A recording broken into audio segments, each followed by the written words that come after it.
ఓ గొప్ప పర్వతమా, జెరుబ్బాబెలును అడ్డగించుటకు నువ్వు ఎంత మాత్రపు దానవు. జెరుబ్బాబెలు అంటాడు, నా వల్ల కదయ్యా ఈ పర్వతం దాటటం. దేవుడు అంటాడు, జెరుబ్బాబెలు శక్తి చేత కాదు, బలము చేత కాదు, నా ఆత్మ ద్వారానే ఈ పర్వతాన్ని చదును భూమిగా నేను మార్చబోతున్నాను.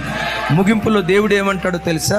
ఏ చేతులతో మందిరానికి జెరుబ్బాబెలు పునాదులు వేశాడో అదే చేతులతో మందిరానికి రిబ్బన్ కటింగ్ చేయబోతున్నాడు. ఆ చేతులే ముగిస్తాయి. మన ఆత్మీయ తండ్రి చర్చి ఎక్స్టెన్షన్ కి అయ్యగారు పునాది వేశారు. కొంతవరకు బాగానే పని నడిచింది. ఉన్న డబ్బులన్నీ ఆవిరైపోయినాయి. ఇక్కడే కూర్చొని ఆ మొండి గోడలను చూసి ఒక మాట అన్నా, ప్రభా, నేను బ్రతుకున్న దినాల్లో ఈ మందిరాన్ని పూర్తి చేయగలనా? ఈ లోపు దేవుడు నాకేం వాక్యం గుర్తుకు తెచ్చాడు తెలుసా? ఇదే వాక్యాన్ని గుర్తుకు తెచ్చి ఆ మాట పట్టుకొని, దేవా, మా ఆత్మీయ తండ్రి దీనికి పునాది వేశాడు, ఆ తండ్రి దీనికి రిబ్బన్ కట్ చేసి మందిరంలో ప్రవేశించాలి ప్రభా.